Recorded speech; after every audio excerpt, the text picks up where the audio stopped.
Welcome to Draw Tip Tuesday. Here's your weekly dose of inspiration to build a creative habit, one drawing at a time. Brought to you by Sketchbook Skool. Hey! I've been making these Draw Tip Tuesday videos for a while now, and sometimes people ask me, how do you come up with ideas? And in fact, that question is interesting to answer, not just for Draw Tip Tuesdays, but for art in general.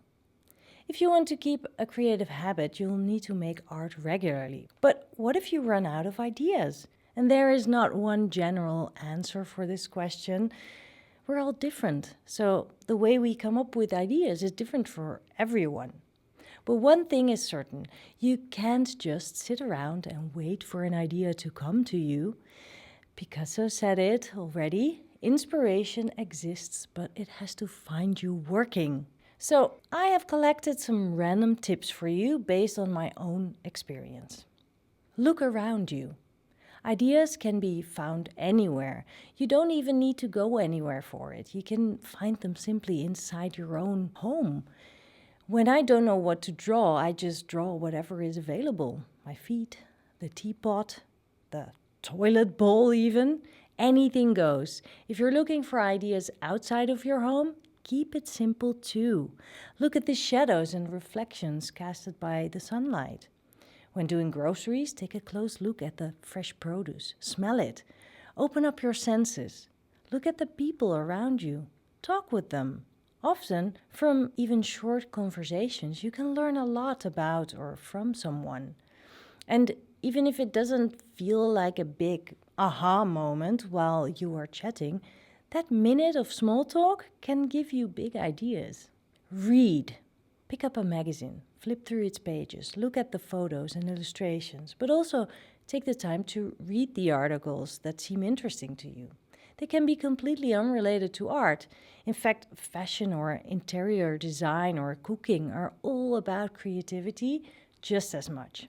And I think even a magazine about fishing can be inspiring, if that's your thing. Read books. You can find a certain topic you'd like to learn more about and then read all about it, study the subject, think about it, make notes. But reading is also very relaxing. I love it when it's hard to put a book down because of its suspense or compelling story. And I love how different writers have such different styles in writing and using words. Every book is a different adventure, and I am lucky to be able to read both in Dutch and English, so the choice is even bigger.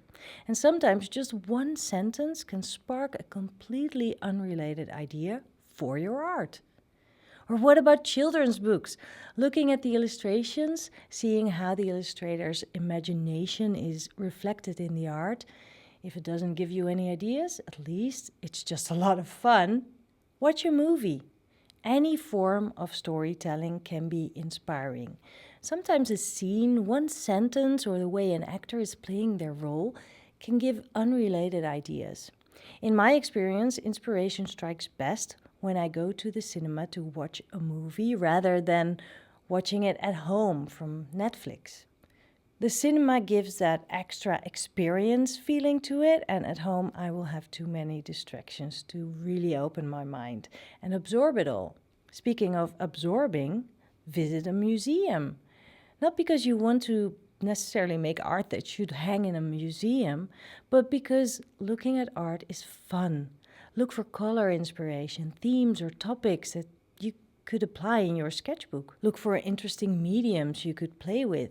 And sometimes inspiration strikes in the museum shop, not in the museum itself. You never know. You can find inspiration online. I will be the first to admit that I am an Instagram addict. It's just something about the visual format, so easy to scroll and see a lot of different art styles. And I follow a couple of hundred people on Instagram, all artists.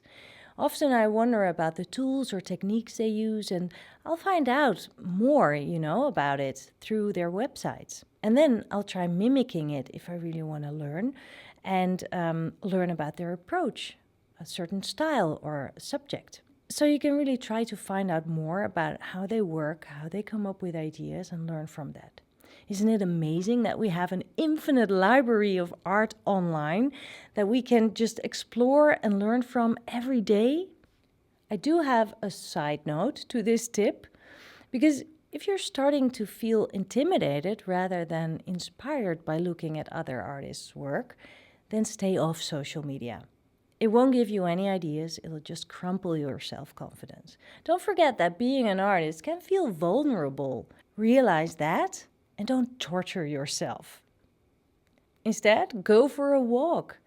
It's really good to get out of the space you're in, to change your environment, and that will really help new ideas come. All great philosophers and thinkers in history were also enthusiastic walkers. It's because walking frees up your mind. There's an element of repetition in the act of walking where you can forget about stuff. There's a peacefulness to it because it's a slow movement compared to driving, for example. And it's not about getting from A to B, it's for the sake of walking and thinking. When you are walking on your own, the thoughts and feelings can be more intense. And when you are with someone else, the discussions can be deeper. Walking allows us to explore thoughts and play with ideas. It can help clarify your thinking. I once had a mental coach who would get up and take me for a walk whenever I felt blocked and didn't have any answers. Just a change of environment, landscape, the fresh air, it would just free up my thinking again and I could breathe again, even in my head. When walking, bring a small notebook to write down your thoughts and sparks of ideas. You could also use your phone, but chances are that as soon as you open it, you'll get distracted again. You can find new ideas in your own art. Look through old sketchbooks or journals. Just seeing a color combination you once used can spark a new idea. Or you might be reminded of a certain subject you'd like to revisit. Maybe even find a storyline you'd like to work with. Be curious. Have a chat with that new neighbor. They might have an interesting story. Ask questions, always.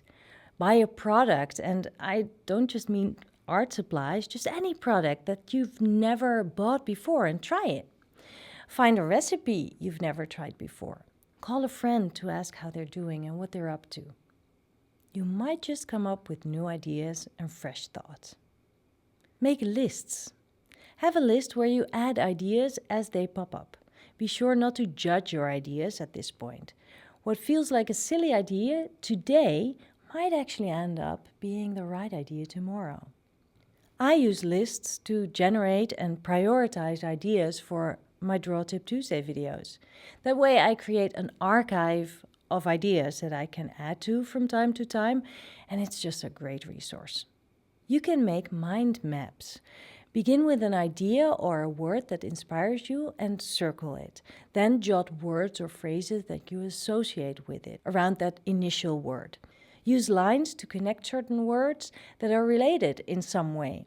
Circle the types of words in different colors to try and see connections, likeness, or direction.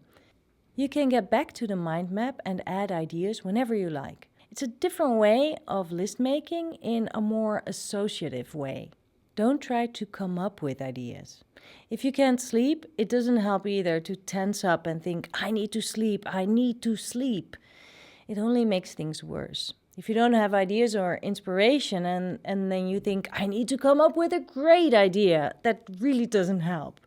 Keep it playful and realize that some things need to simmer a little bit. Don't try to come up with the perfect idea. Just enjoy the process of imagining, associating, thinking, and letting go. You will see that ideas will pop up at some point. I hope these tips help. And if you have any other tips, please share them. I would love to know them because sometimes I can use tips too. So share them on social media using the hashtag DTTInAction. And then I'll see you next week. Bye.